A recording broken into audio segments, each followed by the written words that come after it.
Quinta-feira, 11 de fevereiro de 2016, seja bem-vindo, está começando o canal de notícias aqui pela UPF TV, então fique com a gente e veja só o que nós preparamos para esta edição. O balanço da Operação Viagem Segura de Carnaval, que registrou uma redução de 57% no número de vítimas fatais nas estradas do Rio Grande do Sul. Lançada a campanha da Fraternidade 2016, com foco na garantia do saneamento básico. A campanha conta com a participação de diferentes igrejas cristãs. Como está o consumo de água neste verão em Passo Fundo, o nível dos reservatórios da cidade e exemplos de como reaproveitar a água. Nós vamos falar sobre planejamento de carreira, como definir o caminho a ser seguido para o sucesso na profissão. Quem vai falar sobre o assunto é a psicóloga Gabriela Simões. E ainda, yoga do riso, você vai descobrir por que rir faz tão bem. Então, continue conosco porque você já viu, né? Aqui encontra mais conteúdo.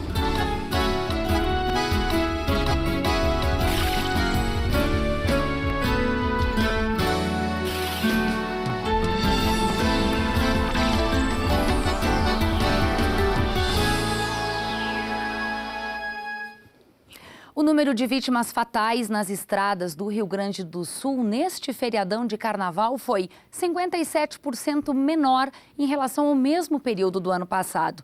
Os dados são da Operação de Carnaval 2016, feita pela Polícia Rodoviária Federal, Estadual e Brigada Militar.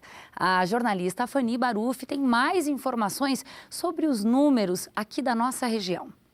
A Operação Viagem Segura de Carnaval contabilizou nesse feriadão 13 vítimas fatais e mais de 400 feridos nas ruas e também estradas gaúchas. Para fazer um balanço, então, de como foi a operação nas rodovias federais, eu converso agora com o chefe da 8ª Delegacia de Polícia Federal aqui de Passo Fundo, Rodrigo Calegari. Houve uma redução também, Rodrigo, nas nossas rodovias federais? Felizmente, também aqui nas rodovias da região nós notamos uma redução dos acidentes. Foram apenas 8 acidentes, sendo 5 com danos materiais e 3 com vítimas, mas com lesões leves. E o que mais chamou a atenção de vocês nessa operação? O fluxo muito intenso na sexta-feira e no sábado, tivemos um aumento significativo no fluxo, e também na terça e quarta-feira pela manhã, inclusive com argentinos, muitos argentinos circulando na região. É importante a gente reforçar também que foram 6 dias de operação. Foram 6 dias de operação, foi muita fiscalização, tivemos aí mais de 450 condutores autuados por excesso de velocidade, que foi a infração aí que mais sobressaiu nas rodovias da região. Essa foi a infração mais recorrente, então. Que outras apareceram? Além do excesso de velocidade, nós tivemos também a ultrapassagem em locais proibidos, aí tivemos 17 autuações por ultrapassagem e 8 condutores autuados aí por alcoolemia, né, dirigir sob efeito de álcool. Houve também prisões? Houve 3 prisões, né, nesses condutores alcoolizados, além de prisões tivemos porte ilegal de arma e outras prisões aí por crimes de trânsito. Essa operação, ela tem como objetivo principal prevenir aí o número de acidentes. Com certeza, nosso objetivo sempre é a prevenção, né? E conseguimos, felizmente, aí, os números mostram que conseguimos aí prevenir e termos poucos acidentes na região. Tá certo. Rodrigo, muito obrigada, um bom dia, um bom trabalho. Obrigado. Obrigada. Bem, voltamos então ao estúdio. O Hospital São Vicente de Paulo, de Passo Fundo, realizou 140 transplantes em 2015. O maior número de procedimentos foi o de córneas, com 60 transplantes. Os números do São Vicente estão incluídos no Cadastro Geral do Estado, que no ano passado bateu recorde de transplantes, realizando 2.274 procedimentos. Os números, apesar de serem satisfatórios, ainda não conseguem atender à demanda. No ano passado, o hospital realizou 12 transplantes de fígado e 13 pessoas morreram na fila de espera por um órgão. Atualmente, 21 pacientes da região aguardam na fila de espera por um transplante de fígado. Bom, com esses dias cada vez mais quentes, é inevitável que o consumo de água nas grandes cidades aumente. Em Passo Fundo, o consumo diário aumentou 10% neste verão. Usar a água de maneira consciente é a forma que nós podemos ajudar a evitar o racionamento no futuro. 60 mil metros cúbicos. Essa é a quantidade necessária para abastecer toda a cidade durante um único dia. É dessa central de abastecimento que a maioria dos bairros são atendidos. E por falar nisso, alguns consomem mais do que os outros. O Fátima e o São José são alguns deles. Mas mesmo o período sendo de férias, para a maioria das pessoas, o consumo segue alto na cidade. A relação entre a demanda e o consumo de água, ela não está atrelada aos períodos de férias, e sim aos períodos, os ciclos climáticos, né? Nós tivemos agora 15 dias de extremo calor, então a gente teve um consumo elevado de água, né? Considerando o período que a gente vinha passando. Teve um acréscimo de torno de quase 10% no consumo diário de água. O verão deste ano foi bastante chuvoso, que ajudou a manter os reservatórios em alta. Mas mesmo sem racionamento, é importante que a população adote alguns cuidados para reaproveitar e economizar água. A economia de água nas residências é fundamental. E a gente vê e sabe que os ciclos climáticos estão cada vez mais severos. A gente está passando na transição do fenômeno El Niño para o Laninha. E a gente vai ter um período agora, da metade do ano de 2016 em diante, um período de mais seco. Então a gente pede para a população já estar habituada, faça o uso correto da água. A água tratada ela deve ter uso nobre, então principalmente para alimentação, banho, e fazer o reuso o máximo possível daquela água que chega na sua residência. Com base nos dados deste computador, a Corsã consegue monitorar os pontos de consumo na cidade e também o funcionamento das bombas nas barragens. Com isso, um relatório é elaborado e mostra os números do consumo. Fazer uma central para reaproveitar a água da chuva em casa pode ser uma das soluções para diminuir o valor da conta no fim do mês. Mas além das donas de casa, pequenas, médias e até grandes empresas utilizam deste sistema para reduzir custos. Esse hotel, que fica no centro de Passo Fundo, optou por fazer a coleta da água da chuva e também o aquecimento solar. O investimento é alto, mas a médio e longo prazo traz economia. Em alguns meses pode chegar até 40%. Desde o início do projeto, a gente procurou desenvolver o máximo possível, né, aspectos não só na construção, como nos equipamentos futuros, que buscassem o índice máximo de sustentabilidade possível. E isso, obviamente, também haveria implicações que já se sabia em redução de alguns custos de itens que são importantes, como é o caso da água, né? E, enfim, os componentes que compõem um trinômio da hotelaria, que é energia, água e gás. A água passa por todo um sistema até chegar no jardim e nos banheiros. A cobertura do prédio recolhe a água, que é encaminhada a uma cisterna que fica embaixo dessa área de convivência. Após isso, é bombeada novamente até a cobertura. Depois, ela é tratada e filtrada, até chegar nos banheiros e no pátio. Ainda no banheiro, é possível escolher 2 modos de descarga, um de 3 e o outro de 6 litros. A gente tentou caracterizar o Prix Hotel como um empreendimento padrão máximo no aspecto de sustentabilidade.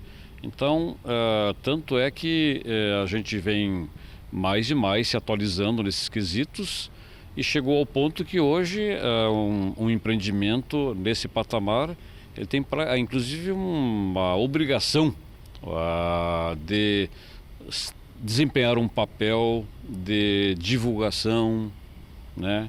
Fazer de conscientização dos seus usuários. Já o Hospital São Vicente de Paulo também reutiliza água, só que para lavagem de roupas. O sistema é bem complexo e também exigiu alto investimento. A água que sai das lavadouras é largada nesse espaço e é aí que o processo inicia. Água suja encaminhada para essa estação, onde é feito todo o processo de limpeza. Por hora são limpos cerca de 20 mil litros. A água sai limpa e é usada na lavagem de novas peças e também uma porcentagem é devolvida à natureza. Esse sistema é pioneiro em hospitais no Rio Grande do Sul. A gente tem uma estação que é um modelo aqui no estado do Rio Grande do Sul, que é uma das primeiras com a tecnologia de automação, de processo. Então ela sai uma água totalmente poluída, com a cor, e sai uma água sem cheiro, sem odor e limpa. Cerca de 60% da água é reutilizada para fazer novas lavagens. As máquinas possuem um sistema que calcula a porcentagem a ser usada, levando em conta a reutilização e o ciclo de lavagem. Por dia são lavadas, em média, 8 toneladas de roupas. O Brasil tem mudado muito as suas características com preocupação com o meio ambiente. Antigamente não tinha essa preocupação e hoje as empresas estão mudando. Isso gera um benefício muito grande para nós. A população, netos, bisnetos, vão usufruir dessa preocupação no meio ambiente. Segundo, com custo. Mais de 80% a gente gera um lucro em cima dessa estação de tratamento. E você sabe onde quer chegar profissionalmente? Tem dúvidas a respeito da carreira que você escolheu ou que vai escolher? Por um acaso você conhece as suas habilidades, os seus pontos de melhoria?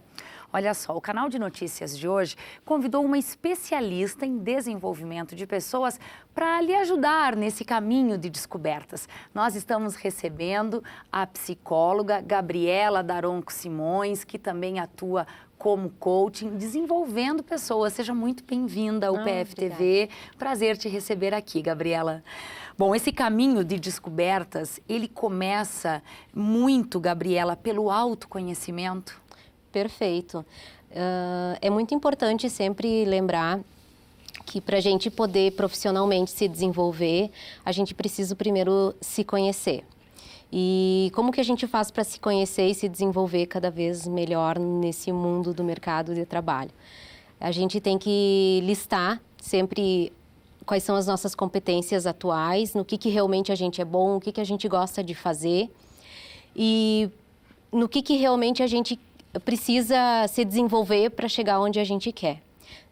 Eu sempre digo que o mais importante é a gente poder olhar para o nosso ponto A, onde a gente está hoje, né? Fazer o raio-x de onde a gente está, qual o nosso perfil hoje e aonde eu quero chegar, onde que eu quero estar daqui a 1 ano, 2 anos, o que eu preciso desenvolver para chegar a esse ponto B daqui a 1, 2 anos. E é essa trajetória que está a chave do sucesso para a gente conseguir chegar onde a gente quer. Agora, pensando nos milhares de jovens que se inscrevem no vestibular da UPF, que optam por um dos 60 cursos, por exemplo, mas que têm dúvida, estão em dúvida entre direito e medicina veterinária. Às vezes, as diferenças são muito grandes.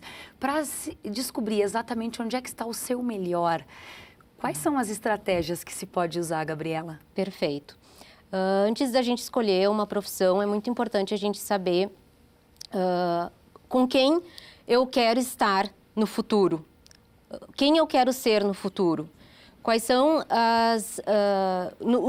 quais são os teus valores, né? O que é muito importante para você? O que é importante na tua vida? Quais são os valores que você acredita que são importantes? No momento que você fizer essa análise e poder fazer esse olhar para as coisas que você acredita que são importantes para você, fica mais fácil escolher essa profissão. E não é só escolher uma profissão e uma carreira, é traçar todo esse percurso com pessoas que tu acredita que têm os mesmos valores que você. Isso é uma dica bem importante. Bom, a boa notícia nesse processo de escolha, que é tão difícil, é que você pode mudar de ideia no decorrer do caminho, né? Ou seja, quem durante muitos anos trabalhou em uma determinada profissão e hoje não se sente feliz, na verdade pode e deve fazer uma nova escolha. Com certeza, hoje o mundo muda muito rápido e existe um dinamismo muito grande dentro das organizações e a dica é estude muito bem quais são as tendências de negócio, de empresas, faça um plano de ação, né? planeje quais são as estratégias para fazer essa mudança de uma forma bem planejada e com calma. Não saia de um emprego para outro sem fazer um estudo de mercado, que isso é muito importante. Ainda mais em tempos de dificuldade como é esse que a gente está vivendo. Agora, escolhida a futura profissão, qual é o passo seguinte, Gabriela? O mais importante é poder, eu acredito, com as empresas hoje, com essa experiência que eu tive em organizações, é que tecnicamente as pessoas estão preparadas, mas comportamentalmente elas precisam se desenvolver. Quanto mais maturidade e mais flexibilidade para as mudanças o profissional tiver, mais ele vai se destacar. Hoje é muito importante o profissional ele conhecer e ter uma visão sistêmica de todo o negócio. Por exemplo, eu trabalho como assistente financeiro, eu tenho que entender de expedição, eu tenho que entender também de como que chega o produto, a matéria-prima e ter essa visão sistêmica para poder colaborar como um todo. Quando todos os profissionais da organização tem o mesmo objetivo em comum, fica mais fácil a empresa obter o sucesso. Bom, você trabalhou como psicóloga em grandes empresas, indústrias de Passo Fundo e cidades da região. O mercado, então, ele busca por um profissional flexível, com visão sistêmica, o que mais que a gente pode acrescentar? Com um bom relacionamento e que procure se aperfeiçoar comportamentalmente. Eu acho que essa questão de autoconhecimento e poder se desenvolver comportamentalmente, ter comportamento emotivamente maduro, é a chave. Que bacana. Gabriela, muito obrigada pelas informações. O tempo passou voando aqui. Um bom trabalho para você. Obrigada. Obrigada, Thaís. Bom, depois do intervalo, Yoga do Riso. Você vai descobrir por que rir faz tão bem. E ainda a campanha da Fraternidade 2016 conta com a participação de diferentes igrejas cristãs e tem foco no saneamento básico. A gente já volta.